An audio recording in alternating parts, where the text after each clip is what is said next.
Harusnya sekarang itu udah ada seri Samsung A51s dan A71s ya. Kalau kita ngikutin pola pengeluaran dari A50 dan A70 kemarin. Tapi sekarang tuh nggak ada seri S-nya. Kayaknya sih Samsung mau nyamain dulu ya penamaan dari seri M. Yap, saat ini Samsung Galaxy M51 adalah seri M paling baru. Seri M31 ke bawah, seri M sebelumnya itu ya kebaca lah ya polanya. Kasarnya itu seri M sebelumnya kayak seri A, tapi dengan beberapa pemangkasan dan dilebihkan dari segi baterai. Dan emang sih konsep dari M51 ini tuh gak beda jauh ya dibandingkan seri sebelumnya. Tapi ini jauh lebih menarik dibandingkan seri M sebelumnya. Oke, di sini Fadil langsung aja kita review.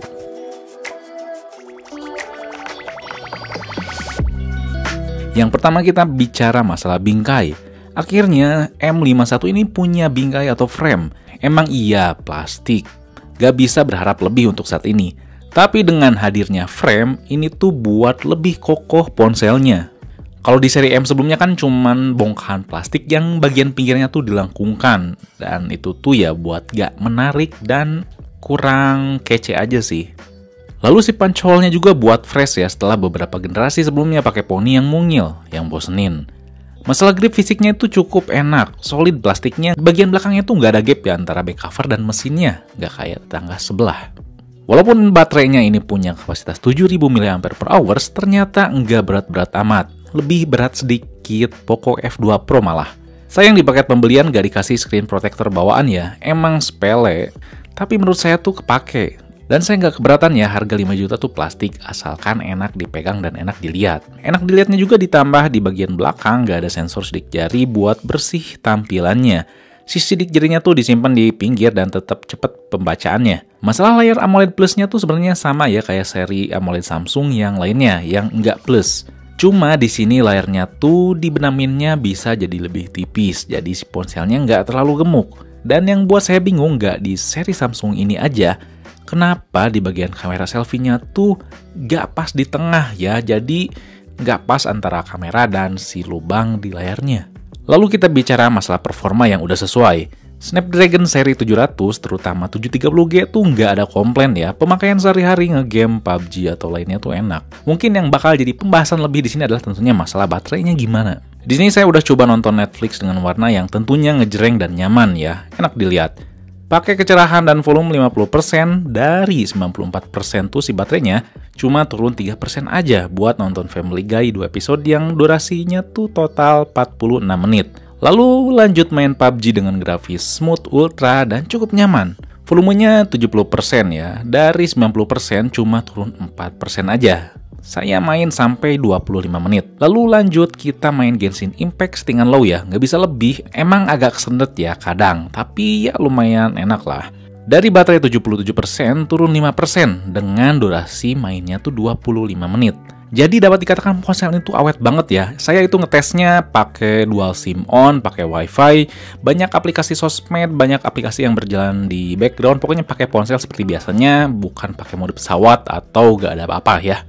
Jadi, oke. Kalau lowbat pasti ngisinya emang lama sih karena baterainya gede. Dengan kabel 25 watt yang pada dasarnya kalah sama saingannya yang punya harga lebih murah. Di sini kita bisa ngisi baterai dari 5% ke 96% tuh cuma 2 jam. Tapi saya rasa gak akan terlalu sering lah ya kita buat ngecas ponsel. Sampai saat ini memang saya cukup bingung ya, Samsung tuh agak sama kayak Apple masalah pengisian dayanya. Sama-sama pelit. Sekarang tercatat yang paling cepat tuh baru 25 watt, masih kalah dibandingkan kompetitor Android lainnya. Ketiga, kita bicara masalah fitur lama yang akhirnya ada. Di sini akhirnya seri M bisa menikmati NFC dan ada Knox. Jadi Knox itu adalah keamanan dari Samsung buat mencegah segala serangan dari luar. Tapi jangan senang dulu karena Knox di sini tuh tentunya ada bedanya dengan seri A. Keamanan Knox-nya emang sama, tapi fitur yang diimplementasikan pakai Knox ini tuh cuma Samsung Pay. Gak ada secure folder yang kayak ada di seri A, sebuah fitur yang menurut saya lumayan kepake buat masalah private second space. Dan dua fitur itu aja yang baru dibandingkan sebelumnya. Fitur One UI-nya seperti biasa ya, nggak sekomplit kayak seri A. Tapi tentunya masih tetap oke si One UI-nya, tetap smooth, clean, dan enak dilihat. Nah, kita tiba yang di luar ekspektasinya adalah masalah kameranya. Kameranya kalau cukup cahaya tentunya bagus, warnanya vibrant, detailnya tuh oke. Gak butuh kamera makro lah ya, karena si lensa utamanya bisa ngambil gambar detail yang agak dekat dan bisa kita crop. Dynamic range-nya sedikit di atas rata-rata. Lensa wide-nya juga bagus dan cukup kepake, walaupun kita tetap gak bisa berharap lebih di masalah low light untuk urusan lensa ultra wide-nya. Tapi untuk lensa utamanya, ternyata low light-nya tuh bagus. Ini tuh pakai sensor yang sama kayak si Poco X3 dan Realme 7 Pro. Mode malamnya itu kepake ya, dan gak lebay hasilnya. Karena terkadang ada ponsel yang punya mode malam, tapi hasilnya tuh malah si gambarnya kelewat tajam. Tapi ini enggak, pokoknya oke ya, hasil lensanya ini baik siang atau malam. Yang saya suka di Samsung Galaxy M51 ini adalah emang dia gak ngasih embel-embel low light selfie atau selfie-nya bagus ya. Tapi ternyata ini tuh mantep. Ini dipakai selfie malam hari itu oke ya. Selfie-nya bisa pakai mode malam, tapi hasilnya ya agak meh. Lebih baik kita pakai mode flashlight dan hasilnya bagus. Jadi si M51 ini tetap oke walaupun nggak dikasih embel-embel low light selfie. Dan ponselnya juga gak pernah dikasih tahu dia bisa pandai kalau selfie backlight. Ternyata dia bisa nge-manage kalau kita lagi foto backlight. Hasilnya tuh bagus. Walaupun emang detailnya nggak bisa dianggap wah, tapi dengan bukti dia gak ngasih embel-embel selfie wah bla bla bla, malah hasilnya tuh ya di luar ekspektasi. Mungkin minusnya ada di sektor video yang walau bisa 4K, tapi tetap gak bisa ngatur berapa FPS-nya. Hasilnya standar, gak jelek dan gak bagus-bagus amat, baik kamera belakang ataupun depan, tapi tetap kepake. Ini contoh perekaman video 1080p ya di 30 fps. Kalian nggak bisa milih 60 fps atau 30 fps. Ini nggak pakai ultra stable ya, karena kalau pakai ultra stable pakai lensanya yang wide. Tapi ini pakai lensa biasa sih emang nggak stabil banget ya, cuman ya detailnya lumayan gitu. Kalau misalkan masalah fokus pindah-pindahnya lumayan halus ya, walaupun emang nggak cepet banget gitu, tapi masih tetap kepake. Kalaupun fokusnya agak deket, kayaknya agak susah sih. Jadi kita harus ambil fokusnya agak jauh aja. Kalau misalkan masalah warnanya nanti saya lihat dulu ya di PC natural atau enggak. Karena ya ada pengaruh dari layar AMOLED-nya yang ini saya setting nggak natural sih di Vivid. Gitu. Cuman overall saya tetap suka sih ya. Cukup detail. Si dynamic range-nya kayaknya standar aja sih.